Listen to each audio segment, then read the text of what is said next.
Halo Tribuners, kembali lagi dalam Tribun Jogja Update bersama saya Priska Ruri.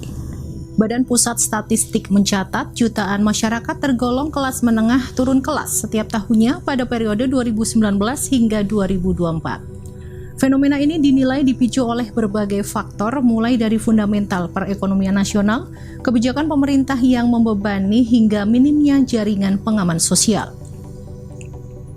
Dari sisi fundamental, Direktur Eksekutif Center of Economic and Law Studies atau CELIOS, Bima Yudhistira mengatakan, kinerja industri manufaktur yang melemah menjadi salah satu pemicu maraknya fenomena kelas menengah yang kian menyusut.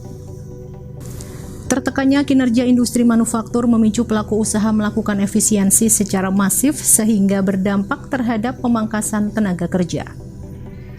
Kepada Kompas.com pada Kamis 29 Agustus, Bima menyatakan bahwa deindustrialisasi prematur atau menurunnya porsi industri terhadap PDB juga berimbas ke PHK massal. Pada saat bersamaan, jumlah serapan tenaga kerja sektor informal tercatat cenderung meningkat. Data BPS menunjukkan porsi tenaga kerja sektor informal meningkat dari 38,29% terhadap total tenaga kerja pada 2019 menjadi 40,64% pada 2024. Ekonom Center of Reform on Economics atau CORE, Yusuf Randy Manilet mengatakan pekerja sektor informal relatif mendapatkan upah yang lebih rendah dibanding pekerja sektor informal. Pekerja sektor informal pun disebut lebih rentan terhadap guncangan yang berdampak terhadap aktivitas perekonomian nasional. Sayangnya dalam 2 tahun kebelakang, pandemi COVID memperburuk situasi, di mana masyarakat harus berhadapan dengan dampak pandemi. Permasalahan-permasalahan itu diperkeruh dengan kebijakan pemerintah yang membebani tingkat pengeluaran kelas menengah. Salah satu contoh kebijakan yang dinilai semakin menekan daya beli masyarakat ialah kenaikan tarif pajak pertambahan nilai yang resmi berlaku pada 1 April 2022.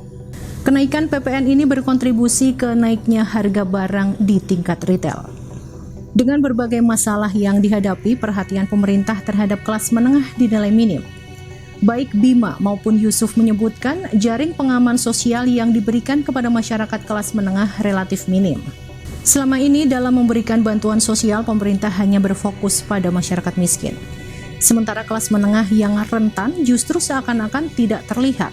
Yusuf menegaskan bahwa jika pemerintah tidak mulai memikirkan memberikan bantuan baik bantuan sosial tunai ataupun subsidi pada kelompok kelas pendapatan menengah atau aspiring middle class, maka tren penurunan kelas pendapatan menengah seperti yang disampaikan BPS bukan tidak mungkin akan berlanjut.